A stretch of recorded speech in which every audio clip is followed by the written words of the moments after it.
Most people think change starts with a decision. It doesn't. It starts when the days still make sense, but you don't quite. Things still work, technically. The work, the conversations, your posture in public. But somehow, without a memo or a moment, the meaning detaches. You start answering texts like they're invoices. You say yes to things with the same enthusiasm you have for folding laundry. And then one day, you realize you haven't wanted anything in weeks. Nothing explodes, it just wears out. Eventually, the distance creates itself. You just stop closing the gap. And you leave, but quietly. First in feeling, then in fact. The first thing I lost in the process was context. Not my things, not my mind, just the shorthand, the ease, the luxury of being understood without having to narrate it. Back home, I didn't have to explain who I was. People already knew the history behind the reference, the silence under the text, the tone shift in February. In a new place, I was just a collection of facts. Name, accent, occupation. A novelty at best, a cipher at worst. Every conversation felt like a preamble. Every joke needed translation. Every story had to start from the beginning. Apparently, a lot of me existed in what people already understood. Until I got somewhere no one had the shorthand, let alone the backstory. I didn't land at Heathrow. I landed in Paris, took a pet taxi through the Channel, and arrived in London looking exactly like someone who'd been in transit for 72 hours and emotionally preparing for 10 months. The flat was technically mine, but still carried the stance of a place expecting someone else.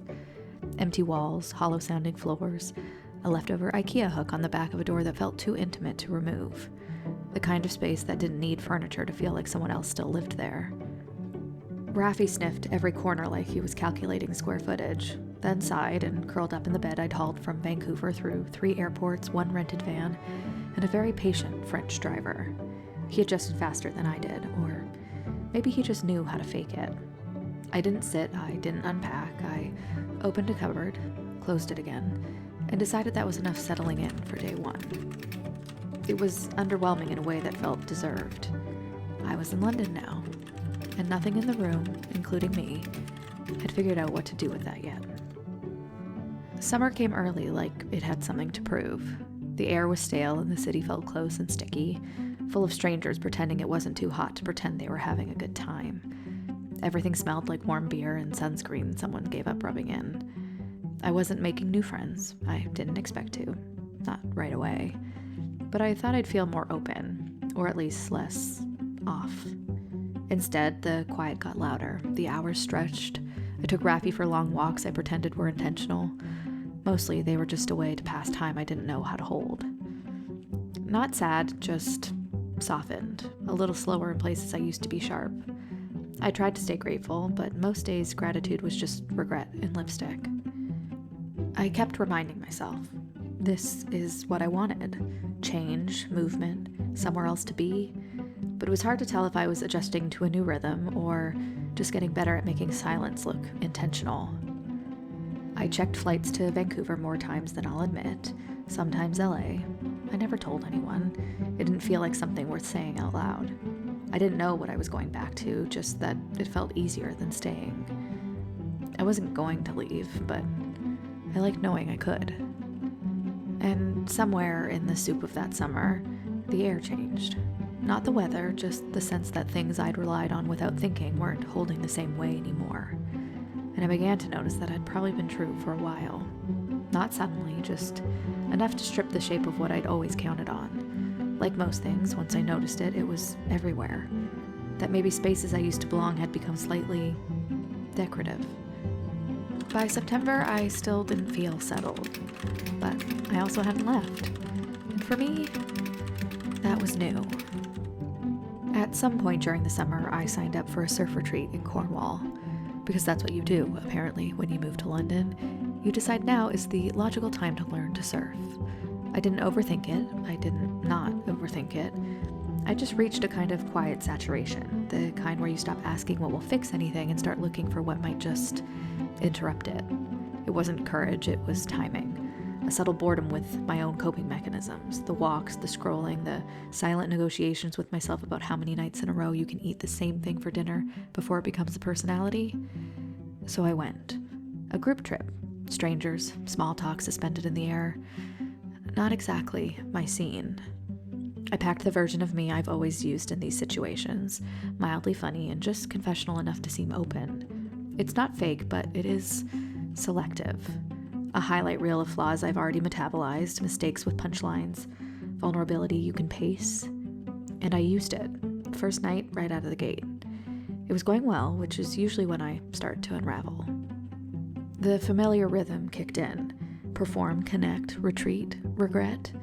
The reflexive shame of having said too much or not the right kind. The internal review. The part of me that still thinks belonging is something you barter for. But no one flinched. No one leaned back. No one looked at me like I'd slipped.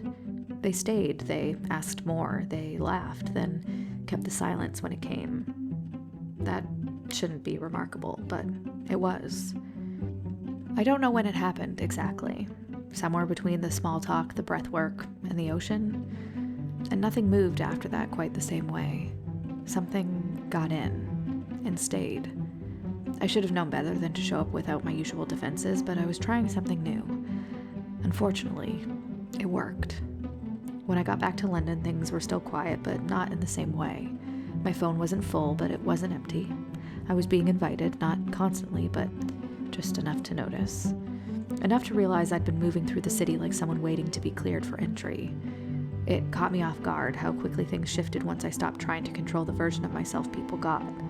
Like maybe the problem wasn't that no one was interested, but that maybe I just hadn't let anyone in. Work started to shift too, as it does when people think you've stopped needing it. But there were conversations I didn't have to initiate, ideas that didn't feel like begging, people who saw something without needing me to explain it first. And then, one night in February, I went to see the new Bridget Jones film with friends who didn't feel temporary. In Notting Hill, in the cinema. Apparently, I say cinema now. Halfway through, it hit me.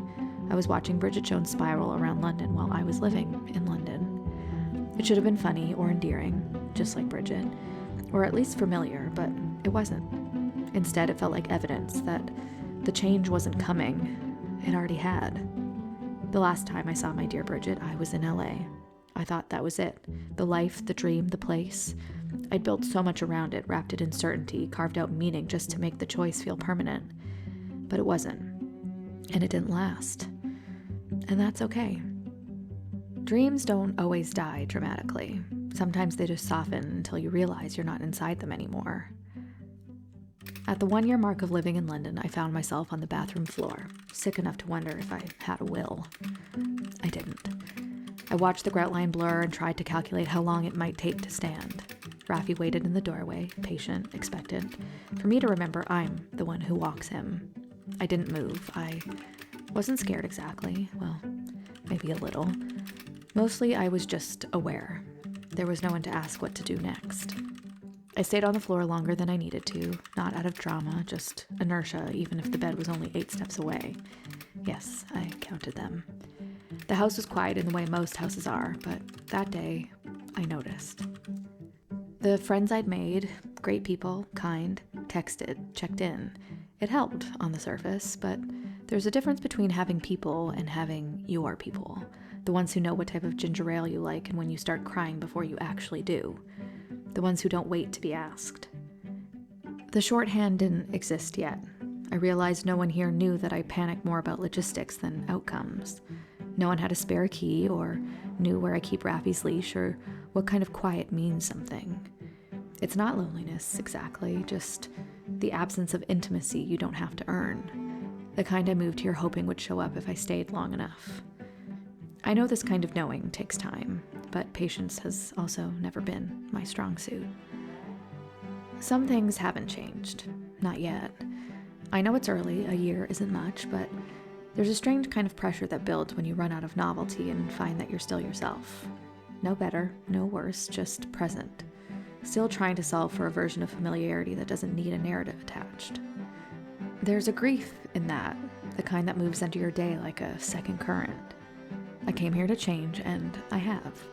but not in all the places I'd circled, not in the parts I thought were negotiable. Some patterns hold without your permission. Some absences do, too.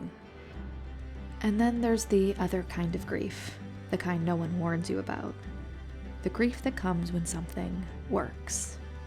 Because sometimes the plan does work. You leave, you land, you build something, and then you're stuck with the fact that the friction's gone. Which means, if you're still restless, it's you.